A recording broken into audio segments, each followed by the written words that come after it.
Hello दोस्तों, स्वागत है आपका घर बैठे खिलाड़ी के इस एपिसोड में। उम्मीद है कि आप मस्त होंगे, व्यस्त होंगे। जैसा कि आप जानते ही हैं, आज भारत और इंग्लैंड के बीच दूसरा टेस्ट मैच खेला जाने वाला था और विशाखापट्टनम में वो खेल शुरू हुआ। भारत ने टॉस जीता। बहुत अच्छा हुआ कि रोहित शर्मा ने काफ़ी समय बाद कोई टॉस जीता। टॉस जीतकर भारत ने पहले बल्लेबाजी करी और जैसे हमने बात की थी, मैं अब कल भी बात कर रहा था कि भारत जो पिच देगा वो पिच जो है वो टर्निंग ट्रैक या रैंक टर्नर नहीं होना चाहिए। It should be a good batting wicket जहाँ पर हमारे खिलाड़ी जो है कुछ रन बना पाएँ, जो फॉर्म में नहीं है वो भी आ पाएँ। और वैसा ही हुआ। पिच जो है इतनी ज़्यादा उसमें कोई टर्न भी नहीं था, अच्छा खासा बाउंस था। It was a batting track. मतलब पहले 2-3 दिन तक तो उस पर आप बहुत अच्छे से स्कोर कर सकते हैं। अगर भारत हार भी जाता तो शायद उनकी कोशिश रहती कि वो इंग्लैंड को आउट करके दूसरे दिन बैटिंग करें और काफ़ी रन बनाए। पर अच्छा हुआ कि भारत ने टॉस जीता और बैटिंग करी। और जैसे कि चेंजेस थे, विराट तो अवेलेबल नहीं थे और राहुल और जडेजा की जगह कुलदीप और रजत पाटीदार को शामिल किया गया। भारत 2 पेसर्स के साथ ही गया। 2 पेसर सिराज की जगह उन्होंने मुकेश को खिलाया। तो मुकेश, बुमराह, कुलदीप यादव, रविचंद्रन अश्विन और अक्षर पटेल, तो 5 बॉलर के साथ ही भारत गया। इंग्लैंड ने जेम्स एंडरसन को खिलाया है अपने मार्क वुड की जगह, और जैक लीच की जगह उन्होंने जो उनका नया प्लेयर आया था अब्दुल बशीर, उसको खिलाया। वो ऑफ स्पिनर है, उसने शायद 8-9 मैचेस खेले थे, पर पता नहीं इंग्लैंड ने उसे कुछ देखा। आज वैसे उसने 27 ओवर के करीब डाले हैं और 27 ओवर में उसने 2 विकेट्स भी ली हैं। और सबसे बड़ा विकेट लिया उसने भारतीय कप्तान रोहित शर्मा का। अब रोहित जैसे आउट हुआ, जैसे वो सुबह बैटिंग करने आया, वो बहुत ही ज़्यादा स्लो, पता नहीं शेल में खेल रहे थे, पता नहीं वो उनको क्या था कि भारत की टीम बैटिंग कमज़ोर है और सारी जिम्मेदारी उन्हीं के ऊपर है। और रोहित जैसे राहुल भी नहीं है, जडेजा भी नहीं है, कोहली भी नहीं है, पर वो टैक्टिक उनकी काम नहीं करी। उन्होंने कोई बाउंड्री नहीं मारी। लेग स्लिप पे उन्होंने एक ही बंदा खड़ा करा था इंग्लैंड वालों ने, उन्होंने वहीं पर एक बाहर जाती की, जैसे वो मेरे ख्याल से 400 शॉट्स उस पर तरीके की मार सकते थे, पर उन्होंने वही शॉट मारी कि वो सीधा लेग स्लिप के हाथ में जाए और वो आउट हो जाए। मतलब उन्होंने अपना पूरा विकेट फेंका। उसके बाद आते हैं हमारे शुभमन। उन्होंने काफ़ी अच्छी बैटिंग करी। आज वो स्ट्रोक प्लेयर कर रहे थे, पर फिर वही एक्सपीरियंस एंडरसन का, उन्होंने उसको एक ही लाइन पे बॉल करा करा के ही गेट हिम फ्रस्ट्रेटेड, इम्पेशेंट, और उन्होंने भी बाहर जाती गेंद पे बैट अड़ा। मतलब देखा जाए तो भारत ने पूरे दिन के अंदर 336 रन बनाए 6 विकेट पे। जबकि अगर आप इस बैटिंग विकेट को देखें तो इस पर कम से कम भारत को कम से कम 500-550 रन बनाने चाहिए पहली पारी में। पर अब उनके 336 पे 6 आउट हो चुके हैं। और 6 बैट्समैन जो भी आउट हुए उसमें से अगर आप रजत पाटीदार, जिनका डेब्यू था और पहली 2-3 मिनट की उन्होंने मतलब परेशानी के बाद उन्होंने जो पारी खेली, बहुत ही अच्छी पारी खेली, पर वही अनलक्की रहे कि वो गेंद रोकते टाइम उनकी गेंद विकेट में चली गई और वो बोल्ड हो गए। अदरवाइज बाकी के जो 5 बैट्समैन भारत के थे, पांचों के पांचों ने जो है अपना विकेट फेंका।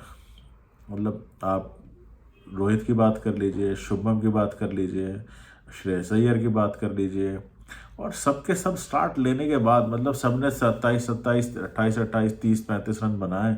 और उसके बाद आप अपना विकेट फेंक रहे हैं टेस्ट क्रिकेट में। उसके बाद तो बॉलर आपको आउट नहीं करता, आप अपनी गलती से ही आउट होते हैं। और इन्होंने अपनी गलती से ही आउट है। मैंने देखा लेग स्पिनर की गेंद बाउंस अच्छा लेके बाहर की तरफ जा रही है, तो why you are going for the glory shots. अब ये हमारे जैसे लोग, जो हमारे जैसे घर बैठे खिलाड़ी हैं, उनके पास अगर कभी ऐसी मौका है और वो लालच में आके ऐसे शॉट्स मार दें तो फिर भी लगता है कि हाँ ऐसा हो सकता है। पर आप एक एक्सपीरियंस प्लेयर हैं, आप डोमेस्टिक क्रिकेट खेल के आए हैं, आपको पता है कि टीम में आपकी जगह के ऊपर मतलब डाले पड़े हुए हैं, बाहर बहुत लोग बैठे हैं और ये मैच आपको जीतना बहुत ज़रूरी है। आपको इतने समय बाद कोई बैटिंग ट्रैक मिला है जहाँ पे आपको रन बनाने चाहिए, फिर आप विकेट थ्रो कर देते हैं। अक्षर पटेल ने भी ऐसे ही किया, अच्छा खासा करते हुए उन्होंने विकेट थ्रो किया। उसके बाद जो भरत आया कीपर, उन्होंने भी बिल्कुल वैसे शॉट मारा।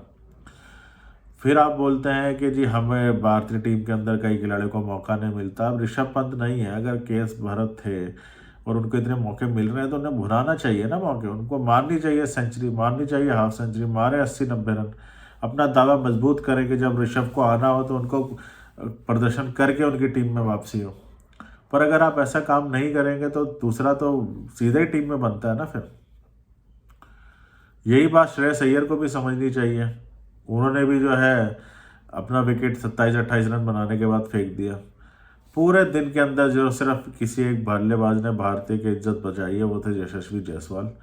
और जैसे कि मैं पहले बात कर रहा था कि सबसे बड़ा उनके लिए चैलेंज यही है कि वो पेशेंस रख पाते हैं, क्या वो लंबी पारी खेल सकते हैं, वो गेंदें खेल सकते हैं। आज उन्होंने 200 के करीब गेंदें खेली हैं, तो 200 गेंदें खेल के अगर उन्होंने 179 नॉट आउट बनाए तो वो तो बना ही लेंगे। और उन्हीं की शानदार बैटिंग थी, कहीं वो कमज़ोर नहीं लगे। एक आधा मौका उन्होंने शायद दिया पर वो बहुत मुश्किल था, पर उन्हें शायद अनुमान था कि पिछली बार उन्होंने जो है अपना शतक मिस कर दिया था, तो इस बार वो अपना शतक किसी भी कीमत पर मिस नहीं करना चाहते। तो अच्छी बात है, सेल्फिश होकर आप लोगों को खेलना चाहिए टेस्ट क्रिकेट के अंदर। अगर आप टेस्ट क्रिकेट में भी सेल्फिश होकर नहीं खेलेंगे तो फिर कैसे चलेगा। ये वनडे T20 में होता है कि आप टीम के लिए खेल रहे हैं, पर टेस्ट क्रिकेट में मुझे तो लगता है कि थोड़ी सेल्फिश इनिंग होनी चाहिए कि आप ज़्यादा से ज़्यादा बैट करें, लंबे से लंबा बैट करें। अब देखिए 366 में से 179 सिर्फ यशस्वी के हैं, बाकियों के लगा लिए जाएँ तो उनके जो है 100-200 रन भी नहीं बनते। तो अब इस पिच के ऊपर जहाँ भारत को 550 करीब बनाने चाहिए थे, वो 366 पे जो है 336 पे 6 आउट हो गए। और 336 पे 6 आउट होने के बाद जो है आपको क्या लगता है कि कितने रन बना लेंगे कल? हो सकता है कल आके 380 पे ऑल आउट हो जाए। मैं आपको बताता हूँ, अगर आज इंग्लैंड इस पिच पे बैटिंग करता तो करीब 400 450 बनाता। मैं ये नहीं कह रहा कि भारत को भी बनाने चाहिए थे, क्योंकि उनका खेलने का तरीका हमारा अलग है, पर वो इतने रन्स के लिए जाते। और अगर कल भारत जल्दी आके आउट हो गया तो मुझे नहीं लगता कि भारत को पहले बल्लेबाजी करने का कोई फ़ायदा मिलेगा इस टेस्ट मैच में। ये चीज़ इन्हें कंसिडर करनी चाहिए थी। और इसकी सारी की सारी गलती उन बैट्समैन की है जिन्होंने आज मौका गंवाया है, जिन्होंने विकेट्स थ्रो किए हैं। शुभमन गिल अगर अगले मैच में विराट कोहली की वापसी हो गई और KL राहुल भी वापस आ गए तो मैं गारंटी से कहता हूं कि शुभमन गिल की जगह नहीं बनेगी और श्रेयस अय्यर की भी जगह नहीं बनेगी। क्योंकि रजत पाटीदार ने जितनी भी आज 40-50 गेंदें खेली उन्होंने दिखा दिया है कि वो टेस्ट क्रिकेट के लिए बिल्कुल रेडी हैं और वो अच्छे से स्पिन और इन मौक़ों पे खेल सकते हैं। अब रजत पाटीदार और सरफराज जैसे प्लेयर्स के लिए कोई बहुत बड़ा काम नहीं है ये, वो day in day out India में ऐसी विकेटों पे खेलते हैं। और ये जो बॉलिंग अटैक है इंग्लैंड का, ये बहुत ही साधारण बॉलिंग अटैक है। मतलब मुझे तो 80 के दशक का बॉलिंग अटैक याद आता है कि बिल्कुल नॉर्मल वो बॉलिंग कर रहे हैं। अब रजत और सरफराज के लिए यही है कि आज पहले 5-10 मिनट वो किस तरीके से निकालें, जो बटरफ्लाइज हैं वो सेटल हो जाएं। उसके बाद तो मुझे नहीं लगता कि उन लोगों के लिए कोई बहुत बड़ा मुश्किल का काम है। पर जो हमारे अनुभवी बैट्समैन है, अब जैसे शुभम है, उनका 40 टेस्ट मैच, उनका टेस्ट मैचेस जो उन्होंने जितने भी खेले हैं 15-16 टेस्ट मैच, उसके अंदर उनका एवरेज जो है 22 का हो गया। मतलब आप समझ रहे हैं, भारत के अंदर 22 की एवरेज से रन बनाना बैट्समैन, वो भी टॉप ऑर्डर बैट्समैन, जब वो नंबर 1-2 पे खेलते थे तो 33 था, नंबर 3 पे उनका 22 का एवरेज है 10 पारियों में। वो करीब अभी तक 40 पारियां खेल चुके हैं, और तो अगर उनका एवरेज इतना ही रहेगा तो कैसे चलेगा। यही तो समय होता है कि जब एक प्लेयर अपने आप को स्टैब्लिश करता है। और आप भारत में खेल रहे हैं, अब इसके बाद इंडिया की बड़ी सीरीज जो है वो इंग्लैंड में होनी है। अब अगर हम बात करें श्रेयस अय्यर की, तो आपको लगता है कि अगर ऑस्ट्रेलिया ये टीम में श्रेयस अय्यर जाएंगे और वहाँ पे हैजलवुड, पैट कमिंस और स्टार्क ये सब बॉल करेंगे तो वो कुछ कर पाएंगे? नहीं कर पाएंगे। तो भारतीय टीम को अभी डिसाइड करना पड़ेगा कि वो ऑस्ट्रेलिया टूर को भी नज़र में रखे और उन प्लेयर्स को तैयार करे जो वहाँ भी जाके खेल सके। वहाँ पर आप डेब्यू नहीं करा सकते। तो मुझे लगता है कि जैसे आज भी सरफराज को भी खेलना चाहिए था रजत के साथ, पर कोई बात नहीं, वह नहीं खेले। अगले टेस्ट में आपको उन्हें चांस देना चाहिए। और मुझे तो आज लगता है कि भारत ने एक अपॉर्चुनिटी मिस कर दी है। 336 रन बुरे नहीं है, I can take it any day, Indian team का टेक इट एनी डे। बस जो उसके साथ 6 विकेट है ना, वो प्रॉब्लम है।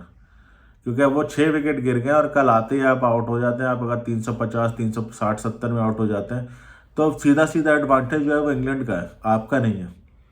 आपको अच्छी विकेट, यही हमने हैदराबाद में भी ऐसे किया था। वहाँ दूसरी पारी में हम लोग खेले थे, वहाँ भी हम अगले दिन आए, हमने फटाफट अपनी सारी विकेटें गिरा दी। तो इससे इंडिया को सीख लेनी चाहिए थी कि वो किस तरीके से खेलें। खैर, आज तो पहला ही दिन हुआ है और बैटिंग के लिए विकेट बहुत अच्छा था। मुझे लगता है कल भी बहुत अच्छा रहेगा। उम्मीद तो यही है कि कल भारत पहला सेशन पूरा खेले और कोई विकेट ना खोए, क्योंकि अश्विन के आउट होते ही सिर्फ कुलदीप रह जाते हैं, वो भी मालूम नहीं कितनी देर तक बैटिंग कर पाएंगे। तो अगर भारत विकेट नहीं खोता और 100 रन और जोड़ लेता तो शायद थोड़ी सी स्टेबिलिटी आएगी। और अगर कल भारत पहले ही सेशन में आउट हो जाता है मुश्किल से 40-50 रन जोड़ के, तो फिर मुझे लगता है भारत इस मैच में फिर पिछड़ेगा। बाकी क्रिकेट है, हम कुछ कह नहीं सकते, पर ये चीज़ हमें पिछले मैच में भी देखी थी कि हम ओवर हमने बहुत ज़्यादा सोच लिया था कि भारत वो मैच आसानी से जीत जाएगा। पर मुझे नहीं लगता है, इंग्लैंड जिस तरीके से खेलता है उनको वैसे भी चेस करना ही सूट करता है कि वो चेस करने ही जाएं बैटिंग करने की वजह। तो अगर वो चेस करने ही जाएंगे तो मुझे लगता है वो ज़्यादा अच्छा खेलेंगे चौथी पारी में। इंग्लैंड ने पिछले साल भी भारत को, इंग्लैंड के अंदर तो एक भारत ने 372 रन का लक्ष्य दिया था, इंग्लैंड ने उसे आसानी से चेस कर लिया था। तो मुझे तो आज का दिन यही लगता है कि आज का दिन है वो भारत के लिए सिर्फ यशस्वी जायसवाल के नाम से जाना जाएगा कि उन्होंने थोड़ी बहुत भारतीय बैटिंग की इज्जत बचाई। बाकी तो सब लोग अपना विकेट फेंक के गए। इंग्लैंड के बॉलर्स को कुछ करना ही नहीं पड़ता, हमारे बैट्समैन खुद ही विकेट फेंक देते हैं। अगर यशस्वी के भी ये रन ना होते तो पता नहीं, शायद हम आज ये ऑल आउट हो जाते हैं 2-250 में तेज तेज खेल के। इससे क्या फ़ायदा अगर आप अपने विकेट्स की वैल्यू ही नहीं लगा रहे हैं इतने असफल होने के बाद भी कई प्लेयर्स, तो उससे उससे कोई फ़ायदा नहीं होने वाला भारतीय क्रिकेट को, और ना उन लोगों को खुद होने वाला है। अब देखते हैं कल जब मैच शुरू होगा तो पहले सत्र में क्या होता है। जैसे मैंने कहा कि अगर भारत पहला सत्र निकाल जाता है तो भारत की इस मैच में थोड़ी सी मजबूत स्थिति होगी। Otherwise it will be a chasing game कि भारत चेज ही करता रहेगा, क्योंकि इंग्लैंड ने आके जिस तरीके से बैटिंग करनी है, जैसे भी करनी है, वो आपको चांसेस ज़रूर देंगे। हमने वो चांसेस पकड़ लिए तो अच्छी बात है, नहीं पकड़े अगर हमने वो चांसेस तो हमारे लिए प्रॉब्लम होगी। तो वो उस चीज़ का हमें ख्याल रखना चाहिए। बाकी कल का पहला सेशन ही बताएगा क्या होगा। चलिए आप मिलते हैं आपसे जल्दी एक दूसरे एपिसोड में कुछ और बात करते हुए। मैच से रिलेटेड कुछ और बात होती है तो मैं दोबारा आता हूँ एक वीडियो बना के। तब तक अपना ख्याल रखिए, स्वस्थ रहिए, व्यस्त रहिए, और प्लीज़ सब्सक्राइब दिस चैनल 000। और इसमें हम क्रिकेट की बातें करते हैं, खेलों की बातें करते हैं। फिलहाल टेस्ट मैचेस चल रहे हैं तो हम क्रिकेट पे बात कर रहे हैं, भारत की क्रिकेट पर। हमारा फोकस वही है कि हम भारत की क्रिकेट पर ज़्यादा बात करें, और हमारे जैसे खिलाड़ी जो अब घर बैठ चुके हैं, ये स्पेशली शो उन लोगों के लिए है। तो मैं चाहता हूँ कि वो भी अपने कमेंट साझा करें, बताएं कि उनको क्या लगता है, वो क्या सोचते हैं मैच के बारे में। क्योंकि हम यूट्यूब पे देखते हैं generally there are so many sports channel, so many journalist sitting, उनका पॉइंट ऑफ व्यू एक अलग होता है। हम चाहते हैं कि हम एक एज अ फैन हम बात करें, एज अ फैन हमारा पॉइंट ऑफ व्यू क्या है। तो चलिए जल्दी मुलाकात होती है आपसे दूसरे एपिसोड में, किसी और एपिसोड में घर बैठे खिलाड़ी के। तब तक आप इस चैनल को सब्सक्राइब कर लीजिए 000। जितना आप इसे लाइक करेंगे या शेयर करेंगे उतना ही यूट्यूब और लोगों को भी दिखाएगा। और please subscribe it. Take care, enjoy.